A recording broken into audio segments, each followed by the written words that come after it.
ఈ రోజు మనం అహోబిలం అనే గొప్ప ఆలయం గురించి తెలుసుకుందాం.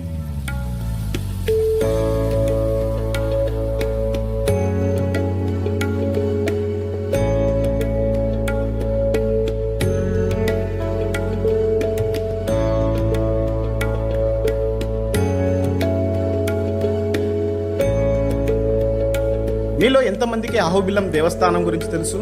తెలియకపోతే మనం ఈ వీడియోలో తెలుసుకుందాం.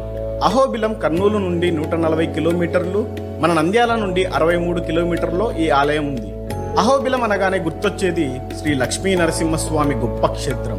ఇక్కడ భక్తులకు ఆలయమే కాకుండా పర్యాటకులకు చూడటానికి కొండలు, జలపాతాలు, పచ్చటి అడవులు, మరెన్నో టూరిస్ట్ స్పాట్స్ చాలా ఉన్నాయి.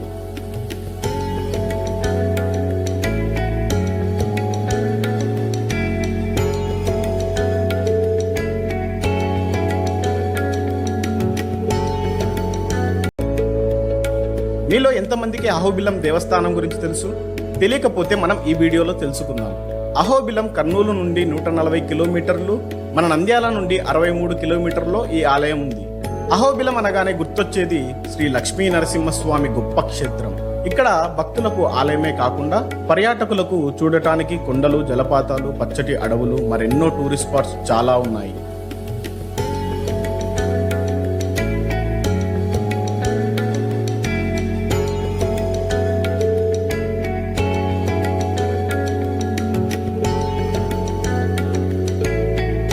అహోబిలం అనే పేరు ఎలా వచ్చిందో తెలుసా? ఇది గుర్తుపెట్టుకో, తర్వాత మాట్లాడుకుందాం. అహోబిలంని చాలా మంది రాజులు, పొలిటికల్ లీడర్స్, ఆలయ సభ్యులు ఇలా చాలా మంది చాలా సేవలు చేశారు. ఇలా చెప్పుకుంటూ పోతే చాలా గొప్ప వాళ్ళు ఉన్నారు. ముందుగా పల్లవులు, చోళులు, విద్యానగర రాజులు, చాణక్యులు, కాకతీయులు, విజయనగర రాజులు, రెడ్డి రాజులు ఇలా చాలా మంది అభివృద్ధికి, వికాసానికి పాటుపడ్డారు. అహోబిలంని అహోబలం అని పిలిచేవారు. ఈ పేరు ఎలా వచ్చిందో మనం ఈ వీడియోలో చూద్దాం. అహోబలం అని పిలుస్తాం.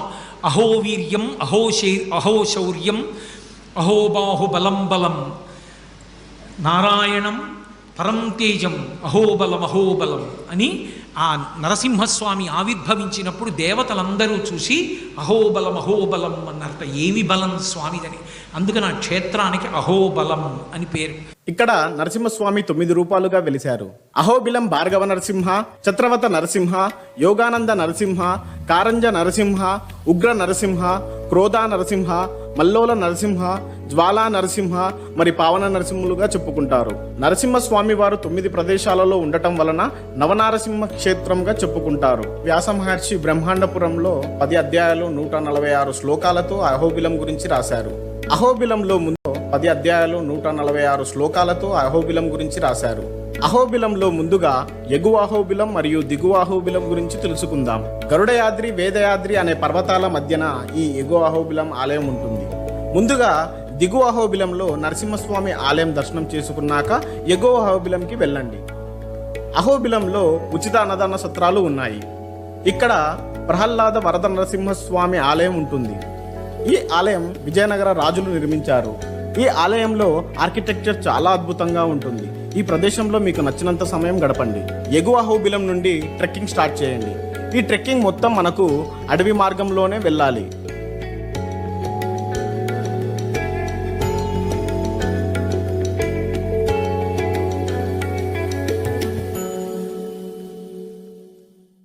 And Lord Narasimha, he is the lion, he is the king of the forest. So if you go to Ahobilam, it's all the sites, it is completely surrounded by forest. And we went in the rainy season where lot of waterfalls are there. It's full of greenery. It was a simply amazing experience. I thought felt like I was entering into Vaikunta only.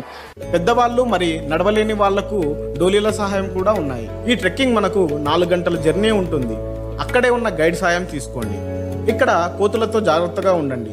దారి మధ్యలో ఎక్కువ కోతులు ఉండడంతో భక్తులకు చేతికర్ర ఇవ్వడం జరిగింది. ప్రతి ఒక్కరి కర్రని తీసుకోండి. పచ్చటి అడవుల్లో అందమైన ప్రకృతిని చూస్తూ మీ కాలినడకను సాగించండి.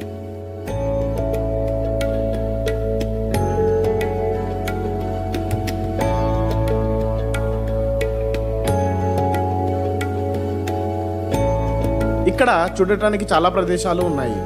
భైరవ తీర్థ, భవనాశి నది, గరుడగిరి, గరుడా ఫాల్స్, జ్వాలా నరసింహస్వామి ఆలయం, ఆకాశగంగా, కారంజ నరసింహస్వామి ఆలయం, ఉగ్రస్త జ్వాలా నరసింహస్వామి ఆలయం ఎదురుగా రక్తగుండం ఉంటుంది. నరసింహస్వామి హిరణ్యాక్షుని చంపిన తరువాత తన చేతిని ఈ గుండంలోనే శుభ్రపరచుకున్నాడట. ఇప్పటికీ ఆ గుండంలో నీరు ఎర్రగానే ఉంటుంది.